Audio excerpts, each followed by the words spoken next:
Welcome to episode 30 of the Horsemanship Breakthroughs podcast, Creating Confidence for Horsewomen with Sandi Simons.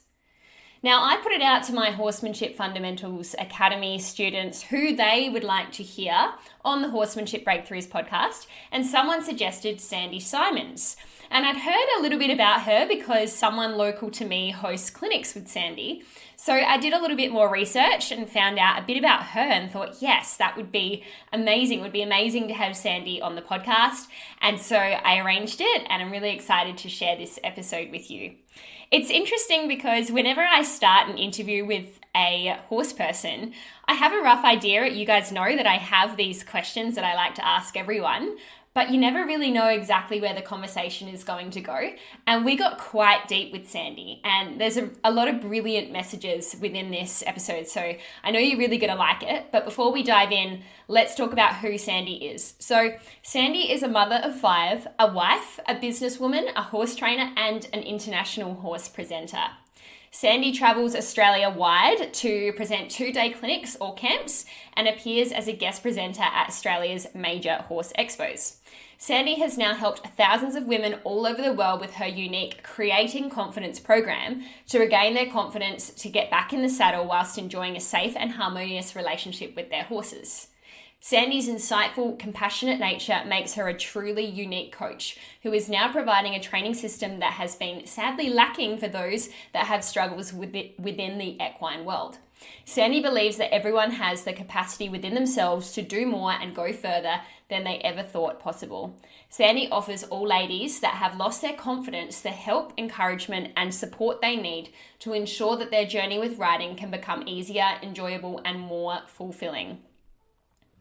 In this episode, we discuss Sandi's journey from riding horses in country Australia for transport into helping women ride and train their horses safely with confidence.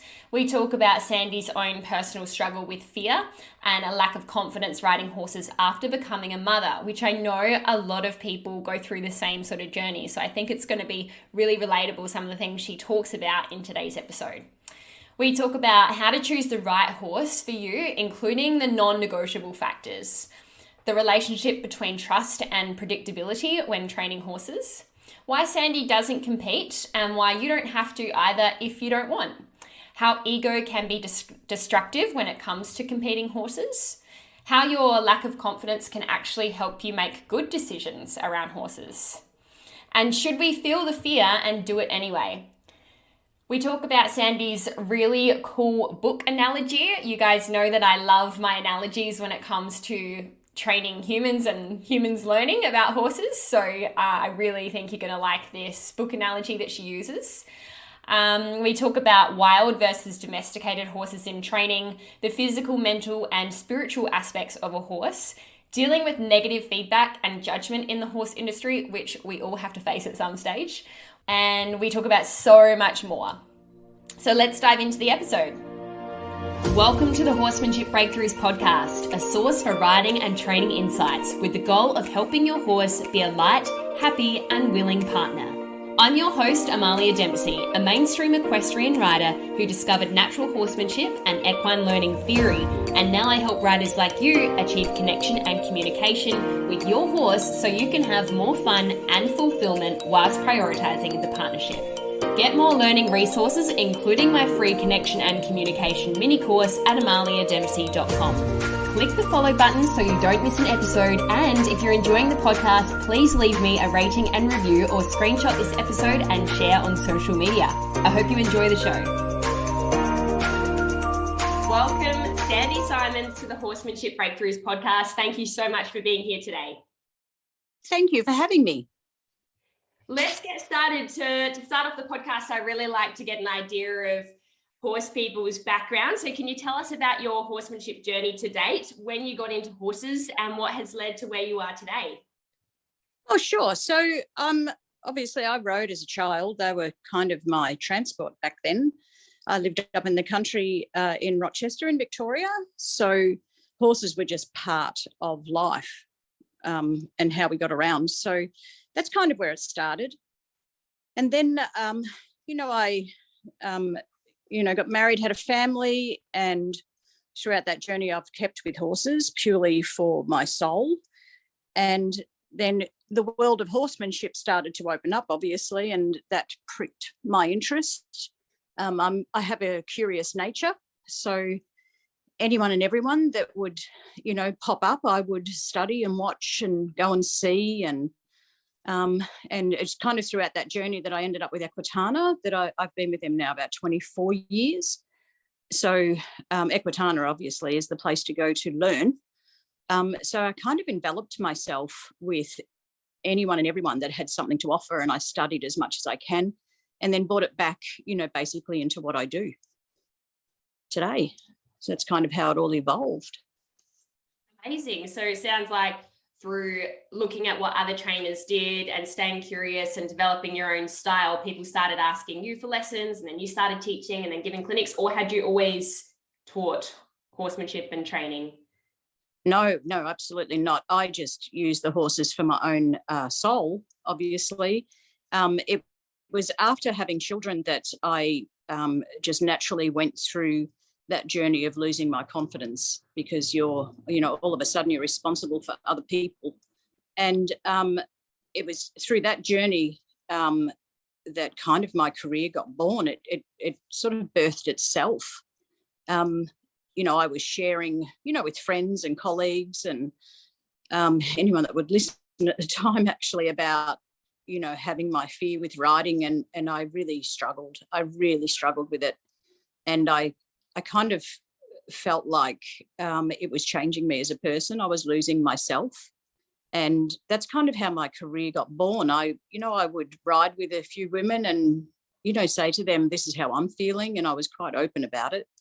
And, a few people gathered together and sort of conned me into presenting at Equitana. And then it just took off from there.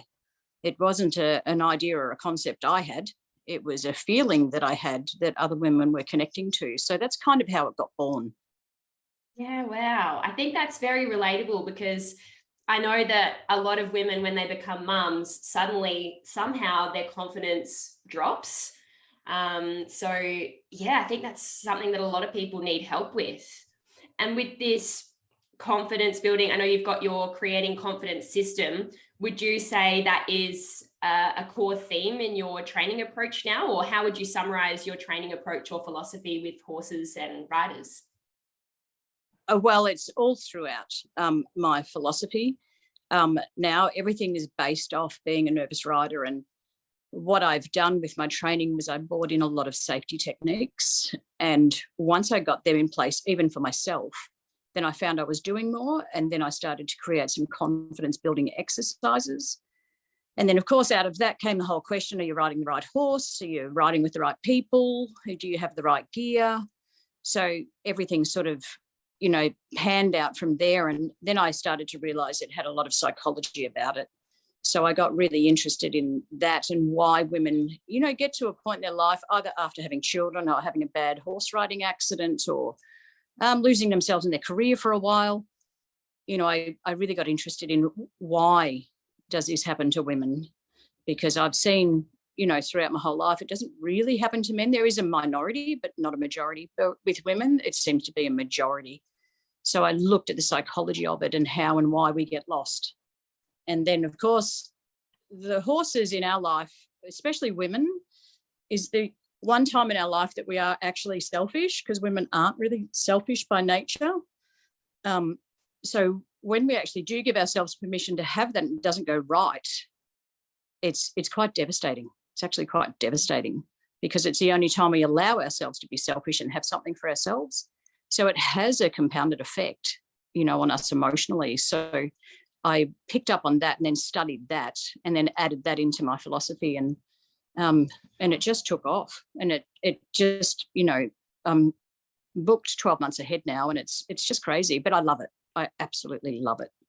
That is awesome. And it must be so rewarding helping women overcome their fear, gain confidence, and to be able to do something for themselves when, as you say, it's not really natural for women to have selfish kind of hobbies. No, it goes against most women's nature. Once we have children, everything becomes about them, and we kind of forget ourselves, especially when they're young, all of our energy and time and efforts put into them. And you kind of lose, I think you lose a bit of your identity. You kind of forget what you loved and you put everything on the back burner thinking, I'll do that soon. Once they get to school, I'll do that. And then once they leave school, I'll do that. So, it's natural for women to put themselves second.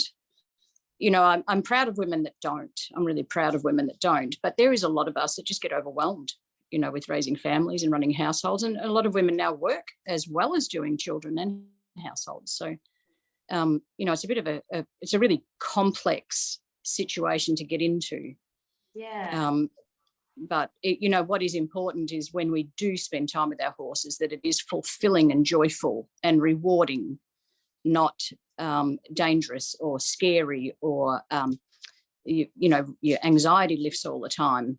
So a lot of it's about having the right horse as well. Do you think that's why some women give up horses at that stage in their life, because they try and prioritize the time with their horse, things don't go to plan, and then they go, well, it's just not even worth it? Well, a lot of women do give up. And sometimes it is just a case of having the wrong horse or having the wrong training system, having the wrong coach. Mm-hmm. There's lots of reasons why women give up. But usually by the time they get to a clinic of mine, they're on that border of where they think, you're my last hope. You're my last hope. And sometimes the answer is quite simple. It's really quite simple. It's just adjusting stuff so they feel safer. Or sometimes it's adjusting the horse into better behaviour. Yeah. Yeah. And what advice would you have for people around selecting the right horse for them? That is so complex. Yeah. So complex. My first word of advice is never, ever buy based off emotion. Ever. Don't ever buy based off emotion. And get the right people around you that will look at it with clear vision, really clear vision, and ask the right questions. I've actually got a buying spreadsheet with heaps of questions on what to ask the person that's selling them. And there's a lot of boxes you need to tick. And, when you buy a horse, some things are negotiable and some things aren't. Yeah. Negotiable can be colour, can be size. Yep. But disposition's not. You have to have a horse that is calm by nature, experienced, and can look after you when you can't. So, it's a really complex thing. But if you're going out to buy a horse, definitely don't take your float and don't take your money. Yeah. Definitely not. Yeah, really sound advice. And what do you think are some of the common mistakes that people make? Yeah, obviously bringing the float and cash with them, but other mistakes that they make when they do buy the horse? Well, they just don't ask enough questions and don't get the horse exposed to enough to actually see what it's like. Because, a lot of horses are comfortable at home in the home environment. You need to see the horse out and about. I often say to people, if it's a used and recommended horse, then half your job's done. If someone can say to you, I've seen that horse around for a while and he's fantastic, half your job's done. Never buy sight unseen. I've been known to do that myself, and luckily for me, it's worked out, but my priority is not to. But any horse I've ever bought sight unseen has come highly recommended by another trainer whom I trust. So I think you've got to ask the right questions and you've got to see the right things and you've got to take your time. And if a seller's out there that is genuine with their horse, they won't mind if you come back half a dozen times. Yeah. They'll be concerned about who is buying their horse and if it is a right match.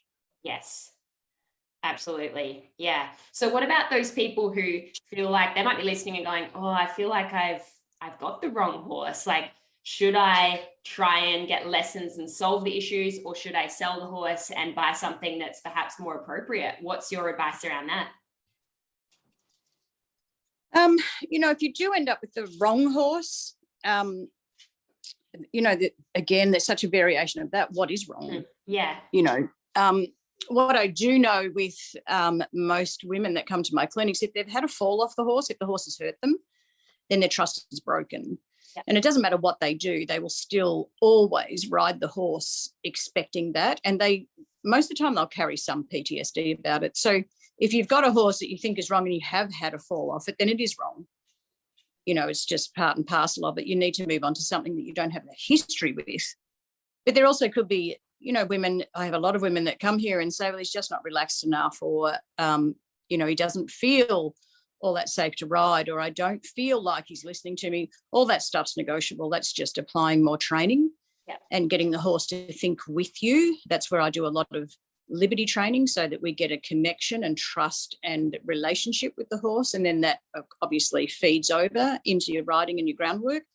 So there's some things that are negotiable, but usually by the time someone's fallen off their horse, the trust is broken. And women need trust. They really need trust. They need to know that their horse is predictable, because that in turn helps you feel more confident. If your horse is unpredictable, that puts you in a fear state naturally anyway. Yeah. Yeah, it's almost the same with humans, right? If someone's unpredictable, unreliable, we can't really trust them. That's exactly right. Exactly. And it's I often refer to it as like raising children.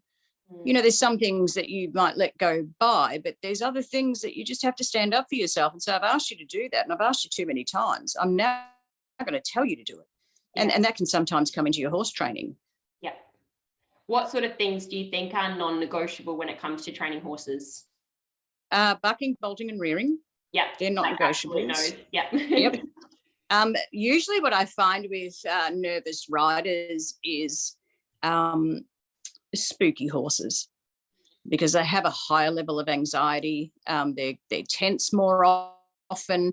What I find with women is the more relaxed the horse is, the better they feel. So quite often, if I see a really hypersensitive horse that is spooky, that it doesn't allow the owner to actually relax. So that's one of the things that I'll either negotiate away, or I'll just say to them, you know what, this is just who he is.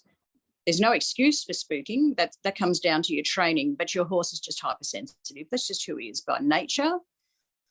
We can either negotiate it or we switch out horses. Okay. So do you think, well, obviously some horses, their anxiety or their spookiness can be helped through training, but do you think that there are some horses who just innately, they're more on that sensitive side and they'll always have that bit of spookiness in them? Oh, absolutely. My mare Cassidy, she was, terribly hypersensitive, and, she would spook at a blade of grass. Yeah. But in turn for me, what she made me do was really step up and get my training a lot more solid, and she made me slow down. Yeah. So, I found that negotiable, and, it took me a while, but got her quite very reliable. But some horses just are innately like that and you can train it away, but they're still a sensitive type horse that don't like change, don't like quick movement, don't like loud noises. Yeah. They're just innately like that. And, it's really up to the skill set of the owner. Are you prepared to put in the time and effort and energy to keep it there, or do you want a more laid back type? So it's a real personal journey and a personal question of what do they want to do. Yeah.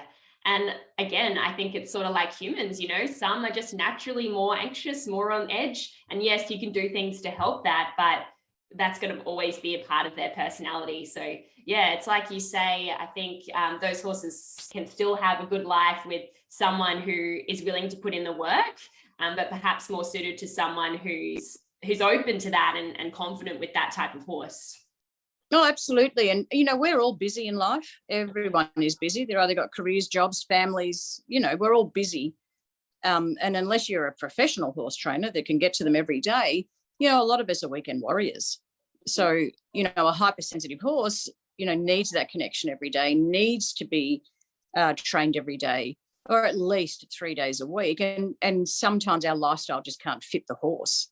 Yeah. And, I like, the type of horse that it doesn't matter if I ride once a week, once a month. It just doesn't matter that the horse is just rock solid and reliable. And, they're a specific type of horse, but they are out there. They are out there. Yeah. I think that should give people some hope. We've gone on a bit of a tangent, but going back to my questions, could you tell us what has been your happiest horse memory? Oh, my happiest horse. I've got hundreds. I've got absolutely hundreds. Lucky you. Yeah. I think my happiest horse memory was when I retired Bo and Cassidy at Equitana, and they were honoured. And I think that was my proudest moment, my most proudest moment. They're now retired out in the back paddock, and they've worked professionally with me throughout their whole life. They're 26, 27 now, and 24. Yeah. That was probably my most proudest moment, knowing that I'd had them all their lives, and they just shared, my career with me. Yeah. They were my best friends. So that was probably my proudest moment. Can you tell us what you have achieved with those horses that made that moment so special? Well, I'm not a competitive person by nature, so competition's out. Plus I work, most weekends. So competition, it's just not in me. It's just not something I care for. Yeah. I think, overall with those two, it was the development of my Liberty training and what they could offer me. And it was Bo and Cassidy together that showed me more of what I could do. They actually helped me excel, and they helped me get very, very curious and find out stuff that I never knew I could achieve. That they helped me find that. So they were both challenging in their own ways, but both, beautiful, and both polar opposites, absolute polar opposites. So I think what they did was helped me find me as I don't call myself a horse trainer, because I don't care for the label, and two, I don't care for all the hard work that goes with it. I'm just really I'm like everybody else. I'm just a mum that rides, really. But they helped me find me. So that's probably, something I'll always cherish, actually. I'll always cherish it. So beautiful. And on the note of competing, I think that a lot of women feel the pressure to compete, whether that's like to prove to themselves that they can do it, or to prove to others that there's the reason why they've got horses. What would you say to women who feel that pressure but secretly deep down don't actually want to compete? There is no ribbon or trophy that you can win that will validate who you are or your relationship with your horse. And on that one day, it's only one person's opinion. What's important is your relationship with your horse. And, I tell everybody, go out and compete and just try and be better with your horse than you were yesterday. But there is no trophy out there that can hold a testament to your relationship you have with your horse. And that's what it's about. It's about sharing that journey with your horse and looking to be better than you were yesterday. But, competition can bring out the worst in people. It really can. Yeah. And the pressure we put on people, it's unrealistic, and it doesn't prove anything anyway. Yes, you may win grand champion of the day, but next week you go out and you won't get a ribbon at all. So it's only one person's opinion. So for me, where I sit, relationship, connection, partnership, trust, that's far more valuable than any competition ever. Yeah, that's really beautiful that you say that. I think a lot of people will resonate with that and hopefully take a big, deep breath and go, oh, okay, maybe I don't need to compete. I can just focus on the partnership with my horse and just ride. And I think I believe competition, for some people is good because it gets them to set goals, gets them to work towards it. But, goals always shift. They always shift. So even though you're working towards one thing, as soon as that's done, you're looking for something else. So I think setting a competition, if that's who you are and what you want to do, I think that's great. And I think it can validate your training, but it's very transient. It's really, really transient. So I think it comes back down to the relationship you have with your horse. And it's all about what you value. What do you value with your horse?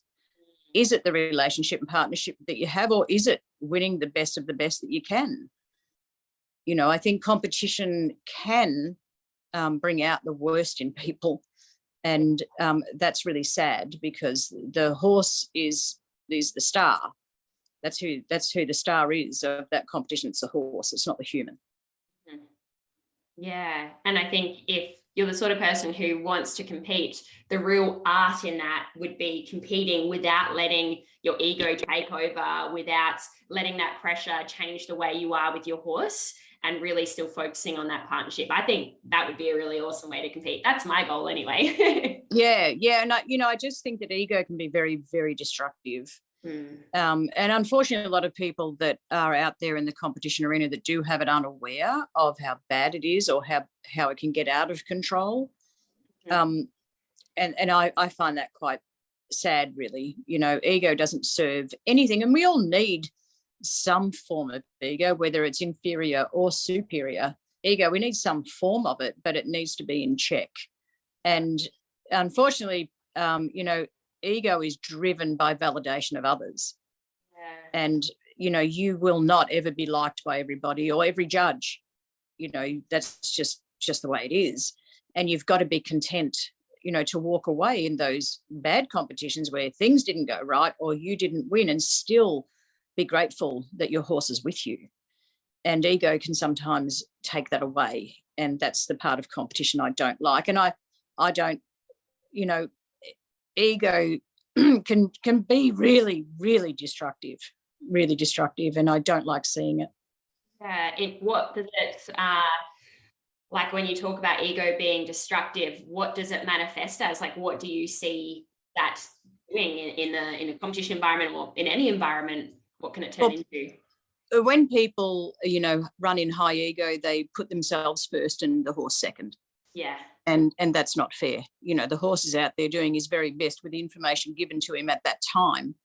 And people have put a lot of pressure on themselves to get out and win because, again, they want validation. So, it quite often I will see people walk out that haven't won and they'll blame the horse. The horse didn't do it right, or, whatever, or the judges are, an idiot or whatever. And people need to take, if you remove ego, then becomes responsibility and accountability. Did I do a good enough job? Was my horse coping? Was my horse okay with this? Did I ask the horse to do too much? And it's common knowledge. If you didn't have it before the show, you won't find it there. So if your horse wasn't working well before you got there, he's not going to go well at the show. So it's all about, being there for your horse, and don't put yourself first and don't self-serve over it. Yeah, it reminds me of the quote, you don't rise to the occasion, you fall to the level of your preparation. So, yep, that's so true. Yeah, we don't expect our horses to perform better than they do at home. It's like you're probably only going to get a percentage of what you get at home. Exactly. Absolutely. Sandi, it sounds like you absolutely love your job, but I'm really curious to know, if you could have anyone else's job or career in the world, what would you do? What would I do? I'm a servant by nature in life. So if I had to have another job, I think I would, as a child, I already had it pre-made in my head. I was going to be a policewoman, but, not to go out and be a traffic cop, but I would have loved to have been in a position where I could help abused women, abused children, that sort of thing. I had that in my head, and then, of course, I didn't follow through, had kids, so on. But I really admire the people out there that are dealing with those things. They're the real heroes in life, like our nurses and doctors. And, I think there's a lot more heroes out there. Horse trainers, definitely. I don't believe they are heroes of our world. I think the people out there that are really doing something to help other people in real dire straits. I think, that's where I could see myself. If I had to rewrite my life, that's where I could see myself going, helping other women. Yeah. So you've always been the sort of person who just really loves to help other people. Yeah, I just, I really care. I just really care. I had a clinic here on the weekend, and a lady lost her husband. She's in her 30s, and she lost her husband due to a workplace accident 3 years ago, 2 little kids.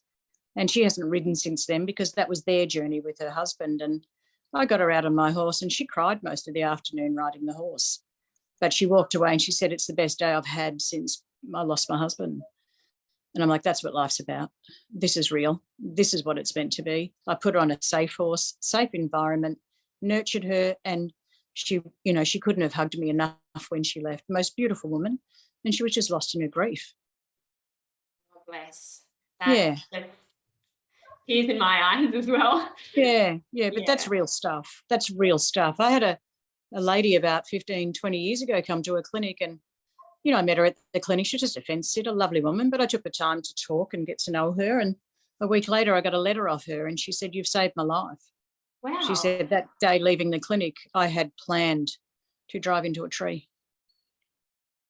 She had planned her suicide. Yeah. She just said, "You took the time and you heard me and you listened and you just sat and you just held space." And I felt really important for the first time in a long time. And, it was a fleeting, I probably spent maybe an hour with her spasmodically over the day, but acknowledged her, listened to her. And I'm like, that's real stuff. That's the power of the horse. That's not the power of me. That's the power of the horse. Wow. That's incredible. And I'm still beautiful friends with her. I've kept her in my life. She's just gorgeous. And she's now really successful. She's a dog trainer. She's really, really successful. And I adore her. Absolutely adore her. Wow, there you go. It's just so interesting that, you probably didn't think talking to her that day that all of that was going on deep down. And just by listening to her and giving her that time and holding that space for her, you literally saved her life. Yeah, it's funny, when she walked in, there was probably 30 people sitting there that morning when we had a chat. And when she walked in, I just felt something.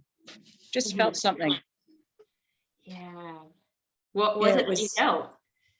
Don't know. I just thought, I need to know this woman. Yeah. I quite often will get that feeling. I'm like, oh, you're a keeper. You're a keeper. We'll keep you in my life. And, I've gathered so many beautiful friends over the years. I'm really blessed, really, really blessed.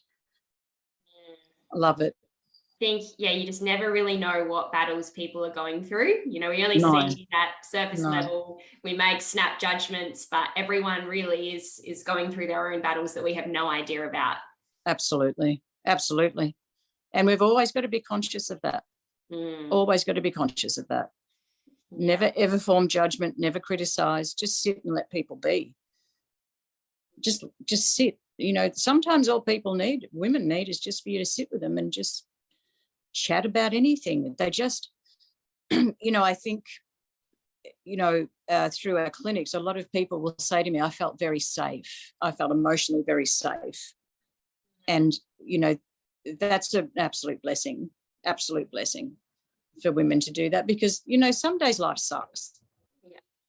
And we just get so busy, we lose ourselves. And, to have just a brief moment on a weekend of where you felt whole and peaceful, that's just, it's a gift. It's a gift they give themselves.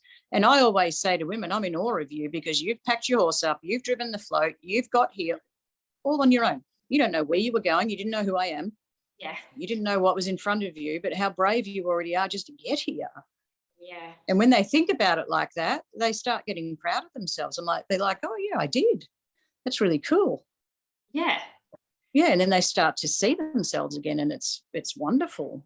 And, I've got a lot of women too that, come along to the clinics that just want to keep progressing with their training, because they've, I don't think we ever cure our fear around horses or our loss of confidence, but we deal with it better. I think personally, it's one of my greatest qualities.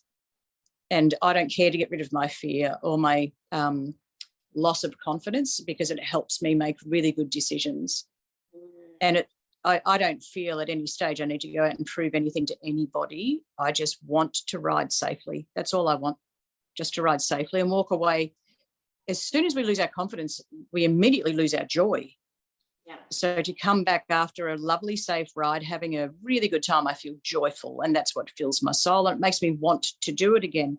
But I did many, many years petrified before I went out. When I got back, I put the pressure on. I'm like, oh my God, I have to do that again.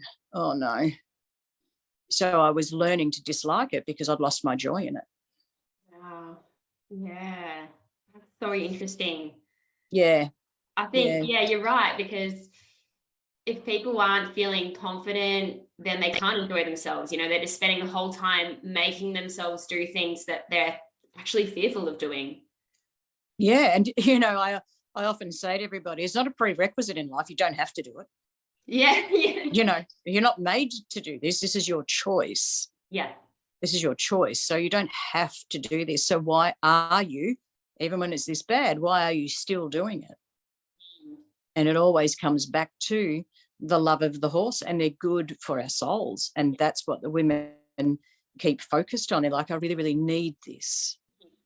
I really, really need this. And we have to reshape it and reform it so that it starts to bring back the joy and reminds them of why they did it in the first place.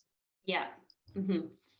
One of the common things that I hear in relation to fear and confidence is feel the fear and do it anyway. Do you agree with that? What are your thoughts around that?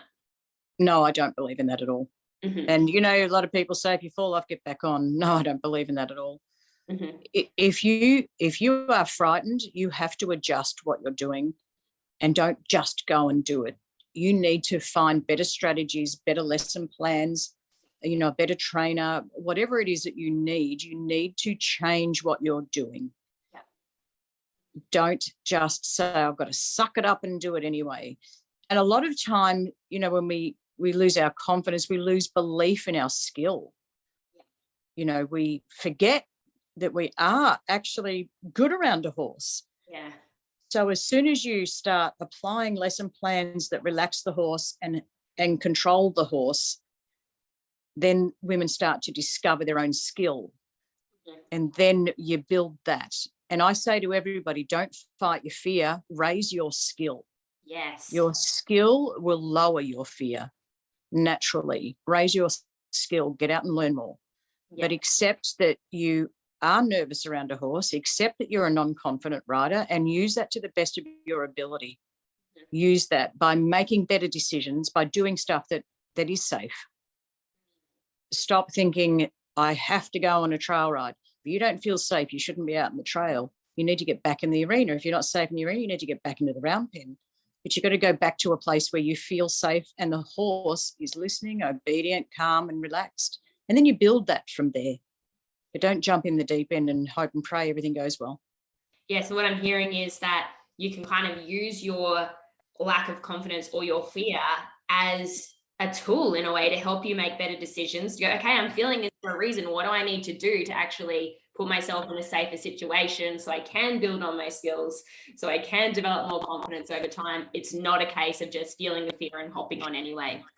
No, not at all. I use it as my radar. Yeah. And if my fear lifts up, I know intuitively I need to change what I'm doing. Yeah. I just need to change what I'm doing. Mm-hmm. And not just suck it up and go with it. I listen to it and it protects me and keeps me safe. Yeah. But the other side to it too is if I believe that I can just get rid of my fear and just ride anyway, then I'm riding with ego, and that's just as dangerous. Yeah. It's just as dangerous. If you're riding with ego, you're not listening to the horse, you're self-serving. So, I want a healthy level of fear and I want a healthy level of skill, and I keep them manageable so they're basically on an even keel. It's really interesting because I think right from the start, kids are taught, if you fall off, you just hop back on. Yeah. Haven't we all? He just needs a good old wet saddle blanket, that horse. Don't know what your problem is. Yeah. Unfortunately, when I first came out, I feel like I come out of the closet.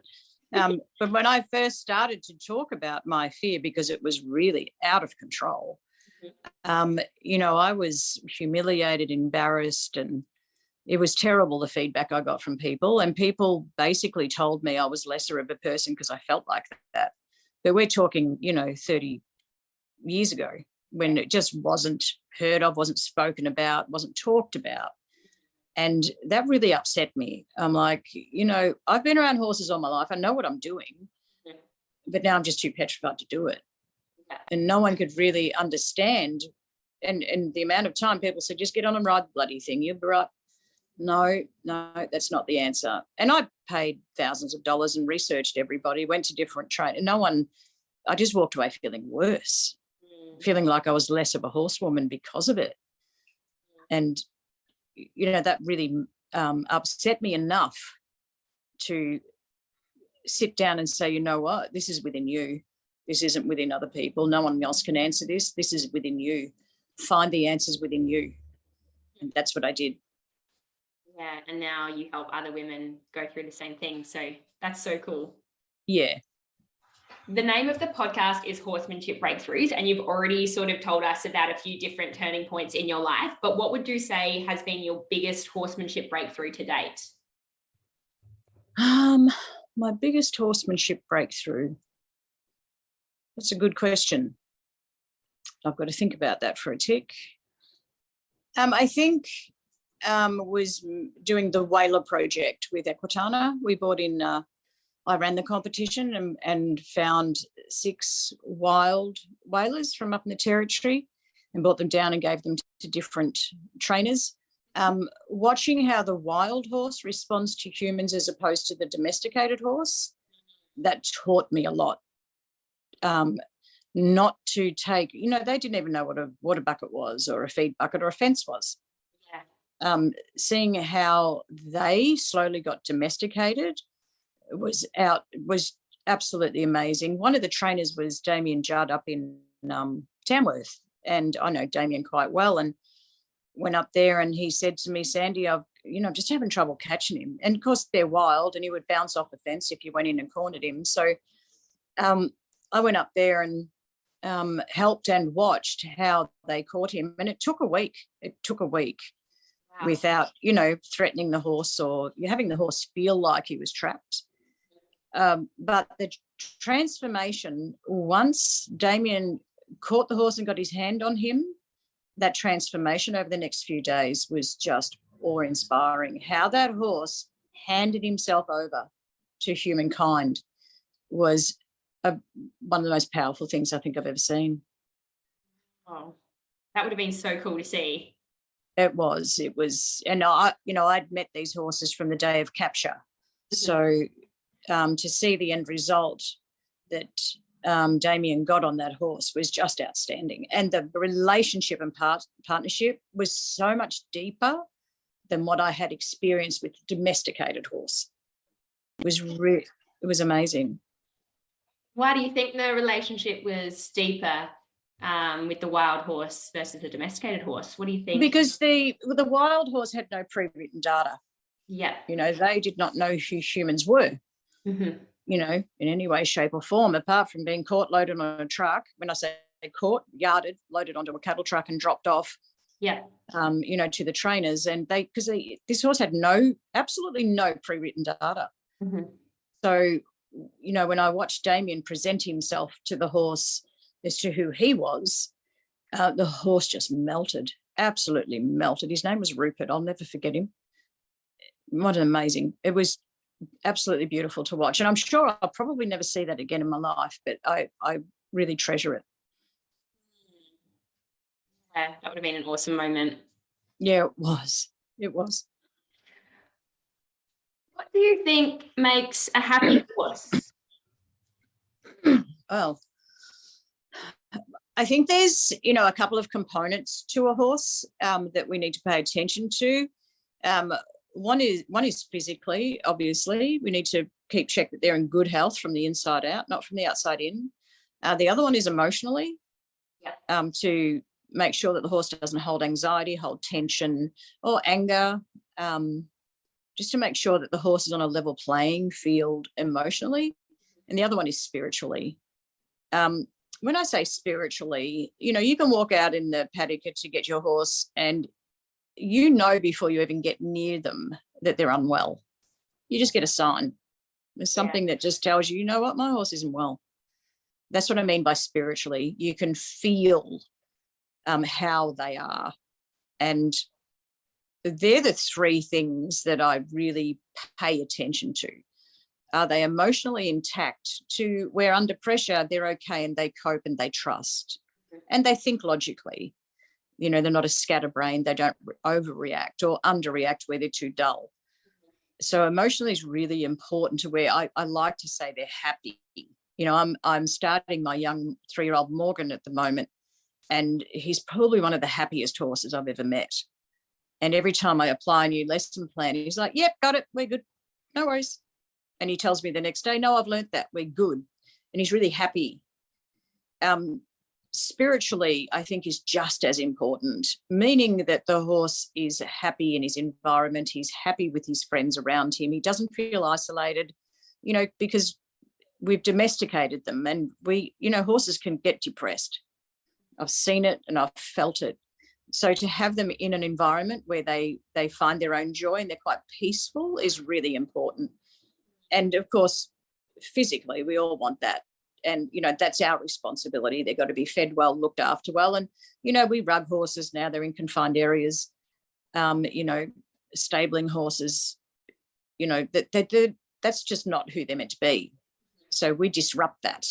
So that's our responsibility to keep check on that, to make sure that physically they're doing well, because we've interfered, in the natural way a horse would live and disrupted everything. We've even disrupted how they control their thermostat, by rugging them. So, to care for a horse in a wholesome way, you've got to look at those three things consistently and every day. You've got to check.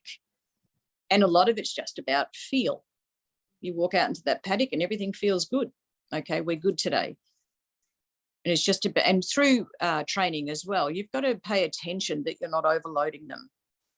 And you've also got to pay attention to where they're not training you. You've got to, consistently work on being a good leader. And firmness is okay with the horse as long as you're fair. Yeah. You've always got to be fair. Yeah. And some horses need you to be a bit firm because they can be a bit of a bully. But, a hypersensitive horse, if you're firm with them, they fall apart. Yeah. So it's about understanding who the horse is by nature and nurturing that and building that. And some horses you have to build confidence. Some horses you have to take a little bit away. So it's about paying attention to those three things that will help you guide you through your relationship with your horse to bring them out of themselves and get them happier. Yeah. A few times now you've mentioned lesson plans, and it's not something I've heard other trainers talk about. Can you tell us what you mean by that? Yeah, sure. So I have specific lesson plans that I'll apply or get the client or, the owner to do with their horse, and they're based off where you're at that time. Mm. So, if you've rested your horse for a month, bring it in. I don't say to everyone, just throw the saddle on and go. I have specific lesson plans that reminds the horse of their training, reminds the owner of their own safety, and they go through specific lesson plans as a safety check. Now, if you're riding your horse, consistently and in work, I've got specific lesson plans to educate the horse so that you're raising the skill level of the horse. And in each cue that we teach a horse, there has to be a lesson plan attached to it to teach the horse, for one, then consolidate that cue, and then use the cue. And if at any time you're using a cue that you believe the horse is taught and he gets a bit wafty with it or he's forgotten it, you can go back through a couple of lesson plans and remind him. So it's kind of like reading a book. Every time, each horse I own has its own book. And each day when I touch the horse, I start at the first page, first sentence, first word. Now, some days I can speed read the book, and other days I could be stuck on a sentence or stuck on a paragraph or stuck on the same page. That when you go through each lesson plan for each specific reason, you're slowly reading the book with the horse. And then some days you'll add chapters or pages or paragraphs. But you never change the book. The book's always the same. And each horse has its own book that you're writing with it. And eventually, hopefully, you'll end up with an encyclopedia. But the lesson plans that I teach are designed for a specific reason. It's either safety, relaxation, or performance. And it depends where you're at in your training as to which lesson plan gets applied. I really like the analogy of the book. That would be so helpful for people. And I think a lot of people struggle when they get out with their horse. They've maybe looked at some exercises or been taught some exercises, and they're like, okay, well, how do I actually implement that in a training session? Like, how do I structure my session? So that's a really cool idea with the lesson plans. You're so knowledgeable, Sandi, and I would love to know. Oh, thank you. I would love to know who has been your most influential mentors. So As a child, I was blessed enough to have a local neighbour called L.B. Godden. People in Rochester would know him. He was my hero back then. He used to bring horses in and break them in. Echuca horse sales was his go-to. We're talking back in the 70s and 80s. So he was the one that got me riding and taught me how to sit on a horse and stay on a horse. And a lot of it was bareback, and a lot of them were pretty rank horses. Mm-hmm. So he was one of my first guiding lights. And if he wasn't in my life, I don't think I would have found horses, because he just had an abundance. And then later on in life, John Lyons in America, he played an important role. One of the greatest things I got off John was understanding the horse, and his round pen work, which, I've taken that and used that and developed a bit more of that for my Liberty training. So Albie taught me how to ride a horse and how to stay on a horse and how to ride so many different types and sizes at different levels. But John actually taught me how to understand the horse and bring kindness to the horse. That was one of the greatest things that John taught me. That's really cool that you had those two mentors who kind of taught you about different aspects of horsemanship. I'd like to know, though, if you could have dinner with any 3 horse people, dead or alive, who would it be and why? Wow. Dead or alive? Eitan Helkamy, who is, I think he's Spanish. I may be wrong. Okay. He created cowboy dressage. Mm-hmm. And I love him because of his cross training. He used to ride a horse called Holiday Compadre, a beautiful black Morgan stallion. And I watched him blend Western and dressage Grand Prix together. And that's where my love of the Morgans came from. And he's still alive, thank God. So I would love to sit with him and have dinner. Love it. The other one would be John, just because I'd love to see him again and catch up with him. I adore John. He's played an important role with me. And the third one would be Stacey Westfall in America. I think for her horse training, but also to connect with her being a woman in a male-dominated industry. Stacey's done some amazing things, and I love her methodology. I love her attitude. I've met her multiple times through Equitana. And she uses a lot of her faith. She's a very, very strong Christian in her training, and I'd love to see or hear more about how and why that would happen. So Eitan to understand more of the cross training, John, because I adore him and I'd love to catch up, and Stacey to just as a woman in a male-dominated industry. So they're the 3. That would be a really interesting dinner and conversation. Yes, I think. Yes. Yes, it would be. And do you have any favourite horse books, podcasts, or resources? Everyone loves Google. Everyone loves Google and YouTube.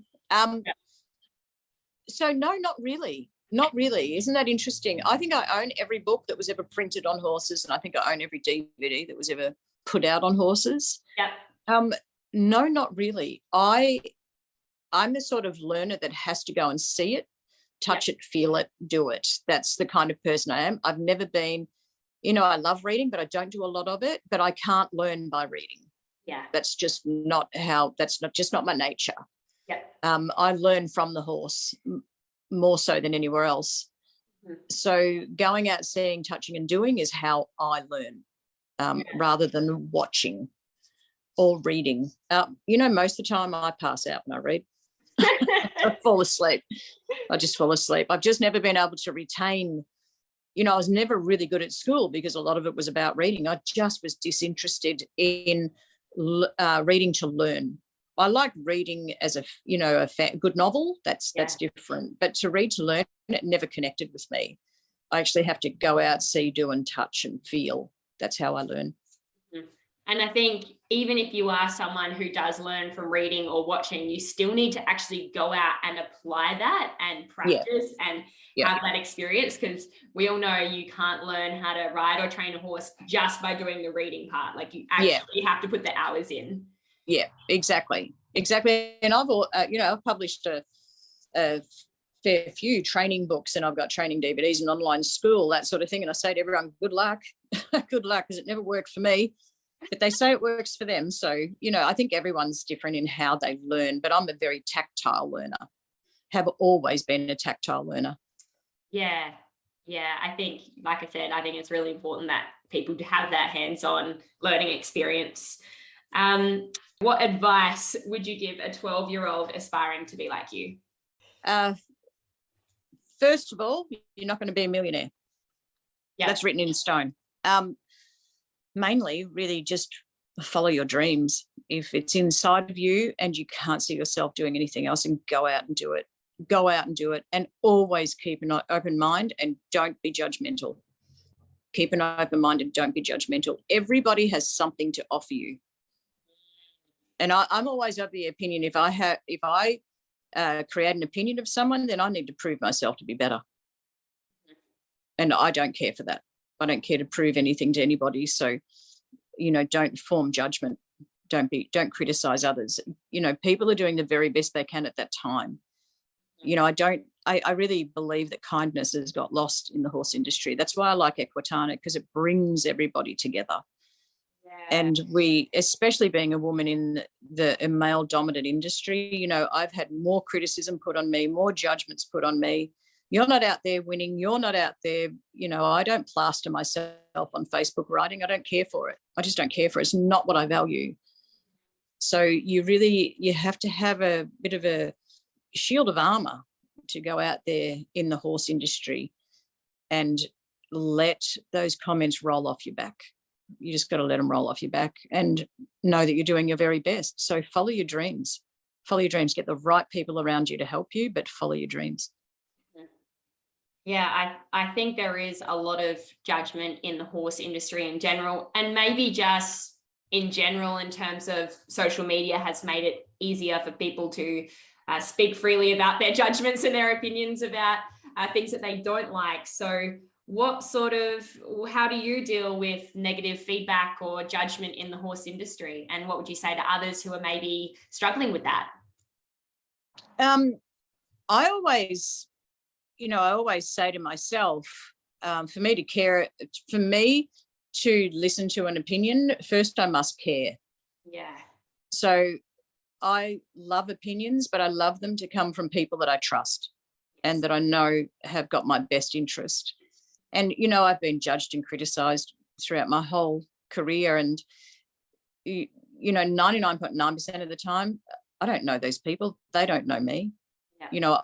It's really important that you know your own self-value and you have some self-love and you look after yourself and you're kind to yourself. And, you've got to accept in life, not everyone will like you. And, unfortunately, people, the tall poppy syndrome in Australia, which is pretty rife out there.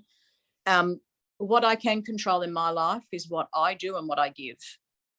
That's what I can control. I can't control the rest. So I'm the one that has to sleep well at night. Yeah. That's up to me. So I need to know that I'm doing my very best on that day at that time. I have to be conscious that I'm giving my very, very, very best to the horse and to the client all the time. And I focus on that. Every clinic that I do, that is my pure focus. And I don't emotionally, physically, spiritually come away from that until I finish work. And I always ask myself at the end of the clinic, did I give my best? Could I have done things any better? And I ask everybody, if you've got something you're not happy with, I'm the one that wants to hear it because I want to be better. Yeah, that's really humble. And I think that just shows that you're the sort of person who always does want to give their best in a way that can help the person and horse in front of you. What is the one message you would like our listeners to know or hear from today's interview? It's been a great chat so far. I'm sure people are getting a lot out of today's conversation, but if there was just one thing you would want them to take away from today, what would it be? Be kind. Mm-hmm. Be kind to your horse, kind to your family, be kind to yourself. Just be kind. A beautiful message. That's the message. Yeah, just be kind. Lovely. And where can our listeners find out more about you and what you offer? Well, obviously, good old Facebook. Yeah. Good old Facebook, sandisimonstraining.com.au. I've got an online school. You know, people aren't hard to find it nowadays. Just get on good old Facebook, and anyone you're looking for will pop up. So, you know, most of where I'm going and my schedule and my dates and stuff are all on Facebook. But, you know, I always tell anybody, if you are interested in coming on, give me a call, talk to me about it. Don't, you know, I'm you. I'm no different than you. And if you're unsure about coming along and riding, or give me a call. Give me a call. My number's all over Facebook. I'm more than happy to chat with anyone. And, you know, if you do have a problem or you are a bit lost, I'm happy to chat about it. More than happy. That's so good that you say that, because I think it can be kind of intimidating for people to sign up to clinics or lessons thinking, oh, I don't know if this person's right for me. I don't know if they're going to judge me or tell me off. Or absolutely. And I truly understand the fear of that, going somewhere with someone you don't know, an environment you don't know, with other people you don't know. So I actually understand how intimidating that can be and how much anxiety that can bring. So I'm happy to connect and talk to people. You know, I had one lady say to me, about 8 years ago, she said, I rang you and you actually picked the phone up. I'm like, yep, that's what a person normally does. I'm like, why would you think that to be any different? She goes, I just didn't think I'd get to talk to you. I'm like, don't put me on a pedestal. I don't belong there. I'm just normal. Of course I'd answer my phone. It's natural.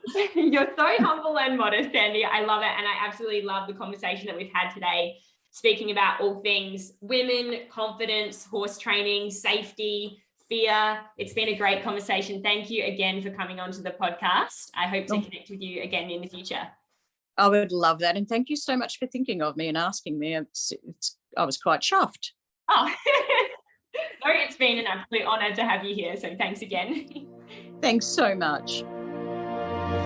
Thanks for listening to the Horsemanship Breakthroughs podcast. Make sure you hit the follow button so you get notified every time a new episode is released. And if you've learned even just one small thing from today's show, I would really appreciate if you could leave a review on Apple Podcasts or screenshot this episode and share it on social media. You can connect with me on Instagram at Amalia_horses or my website amaliadempsey.com, where you can find free resources to help you on your horsemanship journey. That's all for today. Thanks for being here. Remember to train with kindness and ride with excellence, and I'll see you in the next episode.